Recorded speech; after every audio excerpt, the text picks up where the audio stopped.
Hello दोस्तों, आप सभी का हमारे चैनल में बहुत बहुत स्वागत है। दोस्तों, आप समझेंगे सबडेनिटी अलायंसेस क्या होता है। दोस्तों, बहुत ही आसान है समझना। तो चलिए शुरू करते हैं इस वीडियो को फटाफट।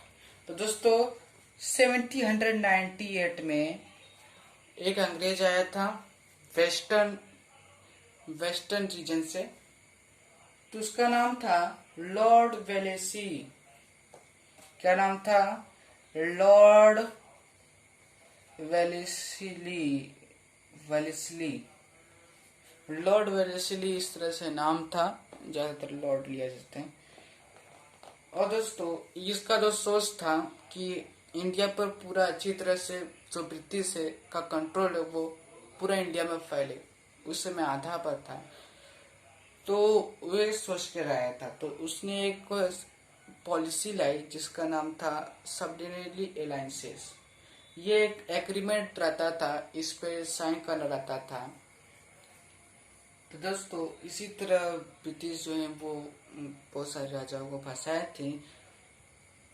कम से कम 100 से ज्यादा राजा इसमें जंगों में फंसे थे। तो इसमें दोस्तों क्या होता था कि सबडेनिटी अलायंसेस में जो ब्रिटिश रहते थे वो अपना आर्मी पावर देते थे कि army power they give army power देगी। इसमें आर्मी पावर देना पड़ता था। और ये जो आर्मी रहते थे, इन जो जिसने साइन किया रहता था उसको पेमेंट करनी पड़ती थी। आर्मी के लिए क्या पेमेंट करनी पड़ती थी? मेंटेनेंस करने के लिए कोई भी काम हो तो उसको मेंटेनेंस किया जाता था। तो वो जो टेरिटरी थी वो वो ब्रिटिश को पैसे देती थी। और कुछ न पार्ट टेरिटरी से जो टैक्स लिया जाता था वो भी जो राजा थे वो देते थे। Part taxes of A part taxes of territory. Okay. Next एक और चीज था कि अगर किसी से भी लड़ाई करने जाना हो किसी भी राजा को, तो ब्रिटिश को इनविटेशन देना पड़ता था, ब्रिटिश की सहमति लेनी पड़ती थी, तब कोई भी राजा जा सकता था। तो they they were required to get opinion from British before fighting.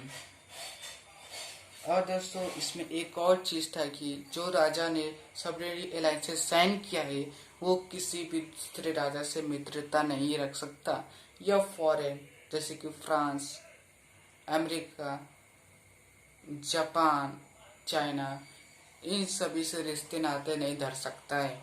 उसमें यह नियम था कि ये फ्रेंड नहीं बना सकते हैं। They can not make friend they can not make friend किसी से भी रिश्ता नहीं रख सकते हैं। ये थी दोस्तों। और दोस्तों, इसी जो रूल था, जो एग्रीमेंट था, बहुत सारे राजा इसको साइन करके अपने फ्रीडम को खो बैठे। इसी तरह 1802 में 1802 एडी में बाजीराव टू ने एक एग्रीमेंट यानी कि सबडेनिटी अलायंसेस साइन की थी, बाजीराव टू ने।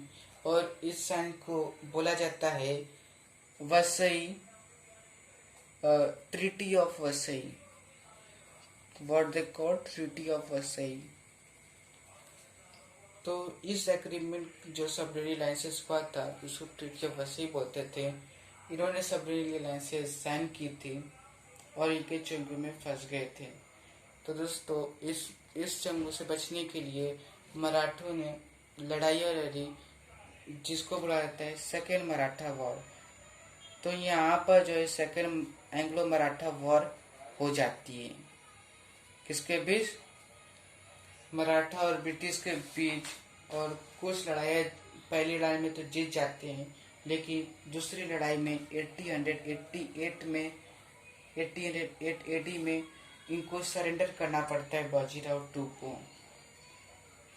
ब्रिटिश को सरेंडर करना पड़ता है, और वो सबमरीन लाइसेंस का पालन करते हैं। तो ये दोस्तों था।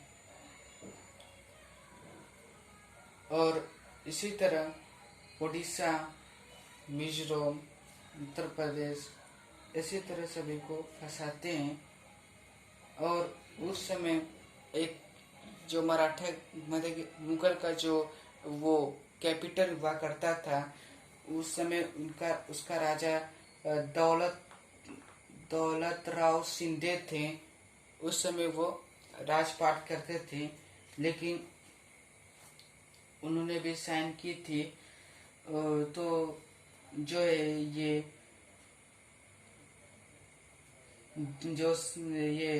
जनरल लेक थे, उन्होंने कैप्चर कर लिया। वो जो टेरिटरी को कैप्चर कर लेते हैं। कौन कैप्चर करते हैं? लेक जनरल कैप्चर कर लेते हैं। क्या लेक जनरल कैप्चर कर लेते हैं। तो इसी तरह हिंदुस्तान में ये अंग्रेज की जो रूल्स और बढ़ जाते हैं। दोस्तों, आप सभी को ये पसंद आया होगा वीडियो, तो लाइक कीजिए और हमारे साथ बने रहिए, क्योंकि हमें बहुत अच्छा लगता है।